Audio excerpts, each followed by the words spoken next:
So for a few years, I went through a season of doubt where I wasn't sure if God existed or not. And through several things that happened in my life, I fully believed that God did exist and that God was helping me along my journey.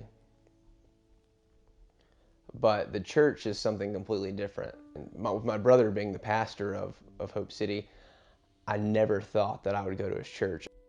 At the end of last year, I got an internship with the Carolina Panthers. Once that internship had ended, I really didn't have a lot going on, a lot of free time on my hands.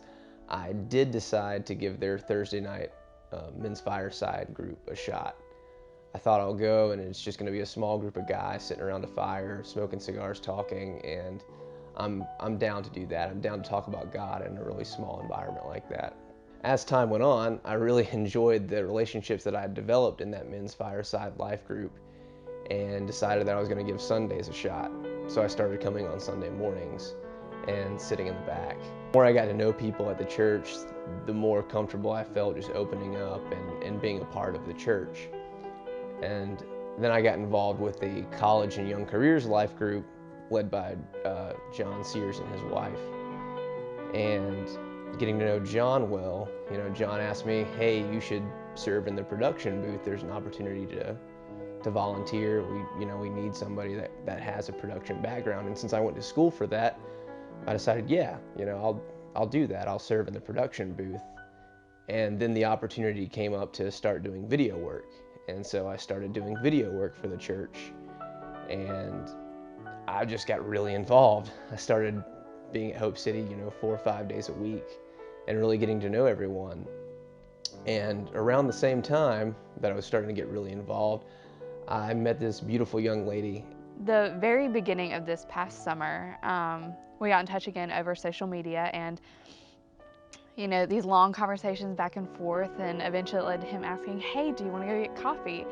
And I was like, well, you know what, sure. I mean, I wasn't really expecting anything of it. It's just getting coffee with John Ross. And coffee led to dinner, and dinner led to a second date, and that led to more dates, and that was that, and we've been together ever since. I hadn't been to church in almost 2 years. And, on these dates, John and I would have wonderful conversations, and eventually we would talk about God and church and religion and things like that. And he told me that he went to a church called Hope City. The way he talked about it, it's just like he had so much passion, not just for what he did at the church, but it sounded like for the church itself, for the people there. So I went, and from right off the bat, it was different than anything else I've ever experienced. She loved Hope City Church. She fell in love with the church. She started coming on Sundays, and she brought her daughter, and her daughter loved Hope City Kids.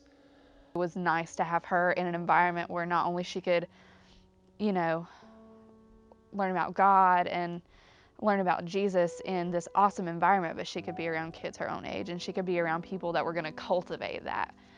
Everything was great. I loved the church and I loved the people, and discovered I loved John, and everything seemed great until one weekend where I discovered that I was pregnant with our first child. And it was not something that we had planned. I remember the actual afternoon that I called John, and it was 5 minutes before his first preseason game with the Panthers. And I could hardly even talk. Like, I felt like I could hardly even breathe. And eventually I got the words out, and told him that I was pregnant.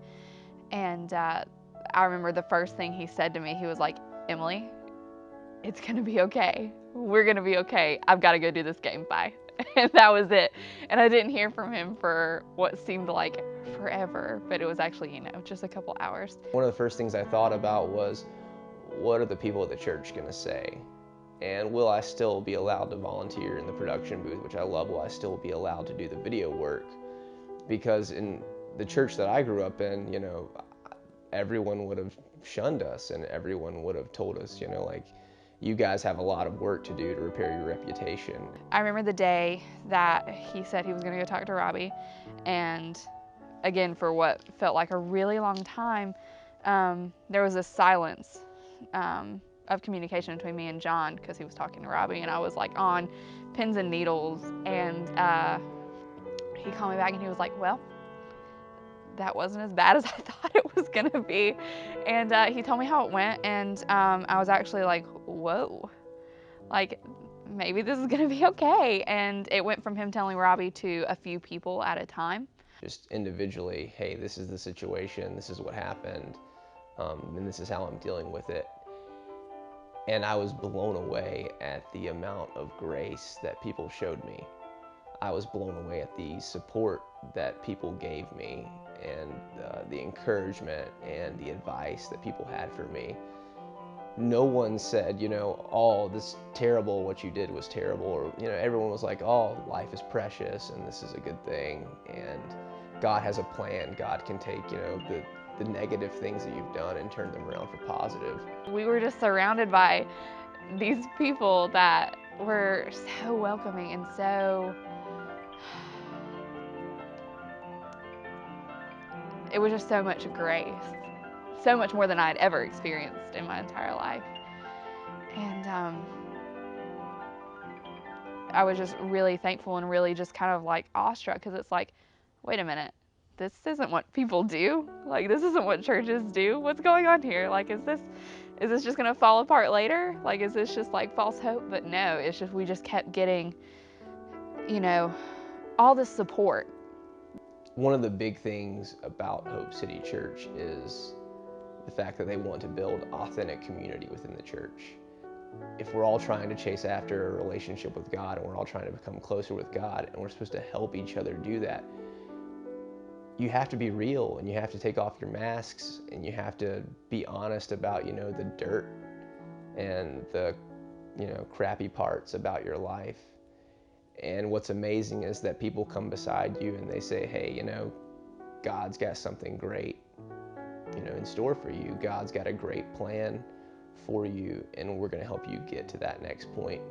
Instead of leaving you stuck in the mud where you're at and chastising you for being stuck in the mud, everyone that I met at Hope City Church has put their hand down and said, I'm going to help you up, or I'm going to get down in that mud with you to help you get up. And that means a lot to me. That's what authentic community is really about.